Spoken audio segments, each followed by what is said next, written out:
Good morning, everyone, and happy Tuesday. Today I'm going to talk about pet bonding activities because I did a challenge on this last year and people really seemed to like the videos, but they were a little bit longer, so if you want to go back and watch those, go right ahead. Morning, Monica. I have pinned a video on my page. It's the only 5-day challenge that I've done so far. That had videos each day, so if you want to go back and do those, go ahead. It has a lot more information, article-based research, stuff like that. This is just a general things you can do to strengthen the bond with your pet, because I find people nowadays are so connected to social media and work and their friends, and sometimes their pets get put on the back burner. They don't spend a lot of time with them or as much as they would like.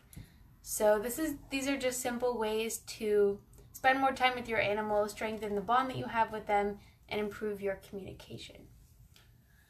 So when I did my 5-day challenge, basically each day was a different topic and a different challenge. So I've written them down in case you don't go back and watch them, but they're pretty straightforward. The first day is communication. So this not only includes spoken communication, but body language, because most of us don't know how to read animal body language, and there is an ebook coming out, but it's a lot of specific pages and information, so it's probably going to take a while. But learning your animal's specific body language, because some of them interact very differently. But for example, one animals may get really excited, but it could be a nervous excitement versus like a happy excitement. So it's completely dependent on your animal. There's certain conditions where Kaya gets really excited, but she's also overwhelmed. If too many people come over to the house at the same time, she's excited because she wants to say hi to everybody, but she's also overwhelmed because there's so many people in her space. And I've spent a lot of one-on-one time with Kaya, so being able to read her body language is really important to me, because there's new stimuli coming in all the time, and it's good to be able to predict how she's going to react to it,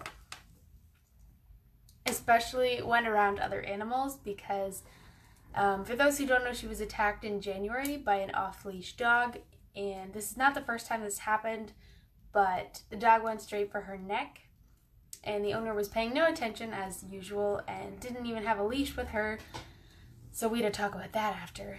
But Kai is sensitive about dogs that come face to face, so if I see a dog approaching and her body language gets nervous or tense, we go wide around the sidewalk to make that interaction less stressful for her.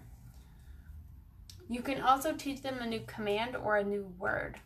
So for example, if you want to teach them, I don't know, Kaya's afraid of the ironing board because it's really old, and when you open it, it makes a squeaking noise. Even I can hear from upstairs, so I don't blame her for being afraid of it, but she always hides in my room. So something like, leave it sitting out, but don't open it, so that you can interact with it and learn that it's not that scary, and then teach her the word for it. Because you want all the words to have positive associations, unless of course there's dangerous things you want them to know about, which is like the road, don't cross the road. That's kind of important, but usually that's something you teach them as a puppy. You know, you take them to the corner of a crosswalk and you can get them to stop to make sure that they won't bolt across the road at any point, which Kaya has also done. But she was about 5 months old and she crossed. We live in a smaller neighborhood, and she crossed over to the other side of the road because our neighbor was raking leaves. So luckily there were no cars on the road, but something to consider, because some animals, as soon as they see the cars driving by, they will stop. So it's a good thing to teach them. In terms of teaching them a new command, I believe it's the 4th day that I demonstrated some tricks and how to go ahead with teaching them. Kaya was learning bow. At that point, she can do it, but if I say the word bow, she doesn't know what to do. She's getting there though. But I fell out of teaching her for a little while because we did agility instead, and she really loved that. But just learning to pick up on their specific cues, because you may have 2 dogs and one reacts one way to something and one reacts the opposite way. So one of them may like something and one of them may not. So learning to anticipate those kinds of things and will make their life less stressful, but also help you transition them between new environments or new situations. The second day was play, because I was trying to keep the challenges quite simple. So for the second day, it was simply to find an activity that you two can do together. If you have more than one animal, you can play with all of them, but just having that break in your day, most of us lead very busy lives, and for us to have a play break, which I know days that I have a lot of desk work to do, I'll take a couple of play breaks with Kaya because my brain can't focus on one thing for that long. So even something like going out in the backyard and playing with her ball for 20 minutes until she starts panting, then bring her in, rub her, and then go back to work.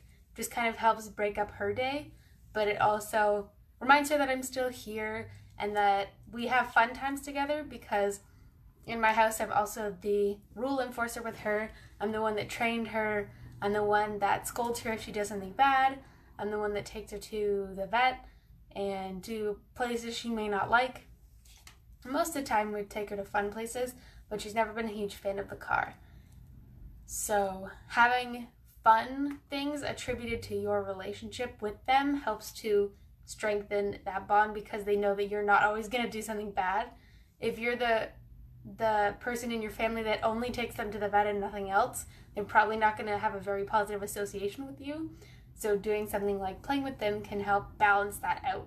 Especially if you have younger kids, usually the kids do all the fun stuff and you have to do the, picking up the poop and scolding them if they chew something and taking them to the vet. So just to keep it a little balanced, because you don't want them running and hiding from you when it's time to take them somewhere. In terms of new activities, Kai and I did agility last year and she absolutely loved it. But there's also, duck diving, herding, even basically like a play group is an activity you can do together. You can go teach them new commands somewhere. You can take them somewhere fenced and work on their off-leash commands. There's all kinds of obedience class and intro classes and all kinds of fun stuff. But look in your area and see if you can find anything, because I find the classes can be really fun for both of you. I learned a lot about Kaya when I took her to agility, because there's certain obstacles that she loved and certain obstacles she didn't like so much. And it's good to know what they look like, because then if there's other things in her environment that look like that, I know what her response will be to that stimulus. The third day was basic hygiene, and most pet parents struggle with things like brushing the animal, cutting their nails, cleaning their ears, brushing their teeth, because we don't start it as a puppy or a kitten. They wait until there's a problem and then they start doing it. And oftentimes this means that they don't know what the stimulus is, and all of a sudden you're trying to do something, or they do it at the vet for the first time and it's not a positive association. So the easiest way to do it, of course, is to start younger, but if you don't, you can get the stimulus and leave it around. So for example, a brush or a pet toothbrush, and just leave it around and see how they interact with it. Let them sniff it, give them a treat so they make a positive association with it. And then you can, stick it in their mouth, and the toothbrush, not the actual dog brush or cat brush, and then give them a treat and slowly work your way up. This is called behavior shaping. So essentially you start with the very basic beginning of the behavior, and you slowly make it a little bit harder every time for them to get the reward until they know the full behavior. So in the case of brushing the dog's teeth, it would be you start introducing the brush, then the smell of the toothpaste, then you put them together, then you stick it in their mouth, then you stick it in for a little longer, then you do a little bit of brushing, then you brush both sides, and then eventually you get to a full brush, which most of them don't mind, but if they have a lot of inflamed gums or gingivitis and things like that, it can be quite painful. So do make sure you check out your dog's or cat's mouth beforehand, because if you're adding more pain to their situation, they're definitely not going to like it very much. If you have issues brushing your animal, working with them slowly, or even using your open palm to help attribute them to the feeling of just kind of like going over their body, slowly. There's also different kinds of brushes. You could be using the wrong one. There are a lot of different brushes. There's a page on my website called, it's under resources, and it's called Hygiene and Safety. And there's all about brushing, ear cleaning, shampoo, recipe that I use, all kinds of things like that, what goes in a first aid kit, nail clipping, all kinds of stuff like that. But that was hygiene. The fourth day is to learn something new.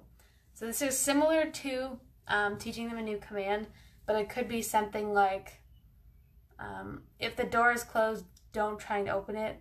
Or if the window is open, don't try and dart at the window, anything like that. But it gives you that one-on-one time, even if it's only 5 minutes at a time. Most animals' attention span is about 5 minutes or less, unless it's food-based. So when you're trying to teach them, try to mix up the rewards and don't just make it food every time, because eventually they have to get full at some point, but then every time you do it, they will expect food.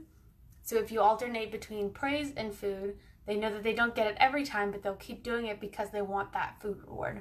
Or if your animal's not food motivated, then figure out what motivates them, even if it's throwing a ball for them, and use that as the reward instead. But the one-on-one time is really precious. Every time I take Kaya on a walk or to the forest or something like that, I just watch her running around and playing, and she'll go in the stream and she'll play with the water and she'll have zoomies in the sand, and those are the things that I'm going to remember in 20 years when she's not here anymore. Those are the moments that I'm going to remember. So having that one-on-one time and all those special memories are way more worth it than spending an extra hour on whatever I'm doing that's not that important. My work is important, but I mean like technical stuff that can wait. The last day was to do their favorite thing, and Kaya's favorite thing is definitely a forest walk or a group walk with some of her friends.